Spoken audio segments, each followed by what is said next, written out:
آدم کی اولاد میں کیسے بت پرستی شروع ہوئی؟ سب سے پہلے کس کا بت بنایا گیا؟ سب سے پہلا شخص کون تھا جس نے بت بنایا؟ آخر کیا وجہ تھی کہ ایک اللہ کو ماننے والوں کو بت کی ضرورت پڑ گئی؟ ناظرین کرام، آج کی ویڈیو میں انہی سوالات کے گرد ہم گھومیں گے اور آپ کو اس کی سوالات کا جواب بتائیں گے۔ حضرت آدم کی وفات کے 126 سال بعد حضرت نوح علیہ السلام پیدا ہوئے۔ بعض روایات میں بتایا جاتا ہے کہ 146 سال بعد حضرت نوح علیہ السلام کی ولادت باسعادت ہوئی۔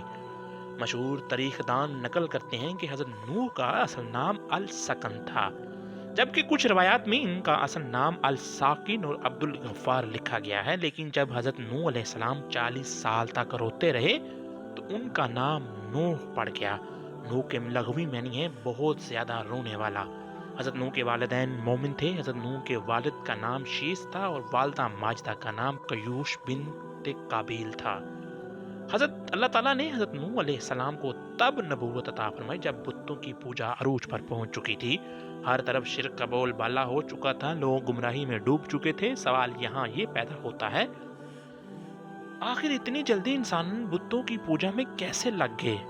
ابھی تو حضرت آدم کی چوتھی پیڑھی بھی نہ آئی تھی۔ مشہور محدث اور تاریخ دان حضرت ابن جرار رحمۃ اللہ علیہ محمد بن کیس سے سند کے ساتھ روایت کرتے ہیں کہ حضرت آدم کی اولاد میں حضرت نوح سے پہلے بہت نیک لوگ تھے۔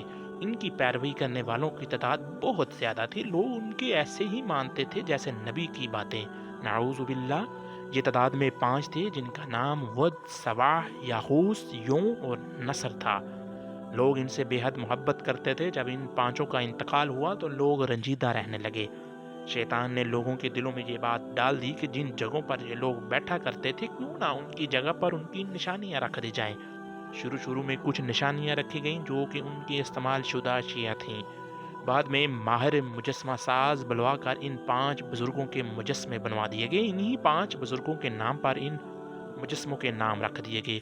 لوگ دل جوئی کے لیے ان مجسموں کے پاس آتے تھے۔ آہستہ آہستہ لوگوں نے ان بتوں کو اٹھا کر عبادت گاہوں میں رکھ دیا تاکہ عبادت میں دل لگا رہے۔ پھر وہ وقت آیا کہ لوگ انہی بتوں سے اپنی فریادیں کرنے لگے۔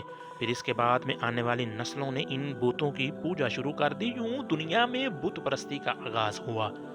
حضرت امام ابن حاتم رحمۃ اللہ علیہ حضرت امام باقی رحمۃ اللہ علیہ سے روایت کرتے ہیں کہ وہ تو ایک نیک شخص تھا، وہ اپنی قوم میں بہت محبوب تھا۔ جب وہ فوت ہو گیا تو اس کی قوم کے لوگ بابل کی زمین پر اس کی قبر کے ارد گرد بیٹھ کر روتے رہے۔ جب ابلیس نے ان کی آہو بقا دیکھی تو وہ ایک انسان کی صورت میں آیا اور کہنے لگا، میں تمہارے رونے کو دیکھ لیا، تو تمہارا کیا خیال ہے کہ میں تمہارے لیے بت کی ایک تصویر بنا دوں؟ تم اپنی مجلس میں اس تصویر کو دیکھ کر اسے یاد کیا کرو۔ تاکہ انہوں نے اس بات پر اتفاق کیا۔ انہوں نے اس بت کی تصویر بنا دی جس کو وہ اپنی مجلس میں رکھ کر اس کا ذکر کیا کرتے۔ جب ابلیس نے یہ منظر دیکھا تو کہا، میں تم سے ہر ایک کے گھر بت کا ایک مجسمہ بنا کر رکھ دوں تاکہ تم میں سے ہر شخص اپنے گھر میں بت کا ذکر کیا کرے۔ انہوں نے اس بات کو بھی مان لیا۔ پھر ہر گھر میں ایک بت بنا کر رکھ دیا گیا۔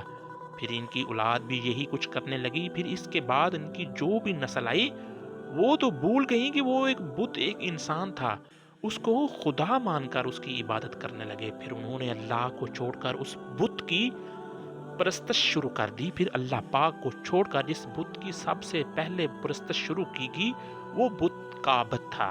اللہ تعالیٰ نے سورہ نوح میں ان کا نام ذکر ہے۔ چنانچہ اس مشرک قوم کی اصلاح کے لیے اللہ نے حضرت نوح علیہ السلام کو پیغمبر بنا کر بھیجا۔ اب بات کرتے ہیں عرب میں بت پرستی کا آغاز کیسے ہوا۔ ناظرین، کعبے کے متولی خاندان جس نے 500 سال تک کعبہ کی تولیت کی، ان میں سے ایک شخص عمر بن لاحہ بن قمع تھا جس نے 400 سال کی طویل عمر پائی۔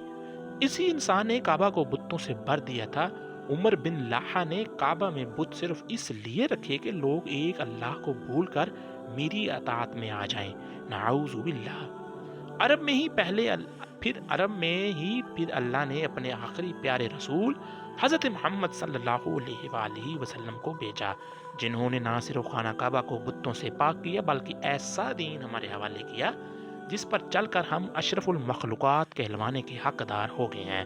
اللہ پاک ہمیں اور ہماری اولادوں کو شرک جیسے ناسور سے دور رکھے اور تمام بیماریوں کو ہر بیماری سے پاک کر دے۔ ہمیں نبی کریم صلی اللہ علیہ وآلہ وسلم اور ان کی آل پاک سے بے پناہ محبت عطا فرمائے۔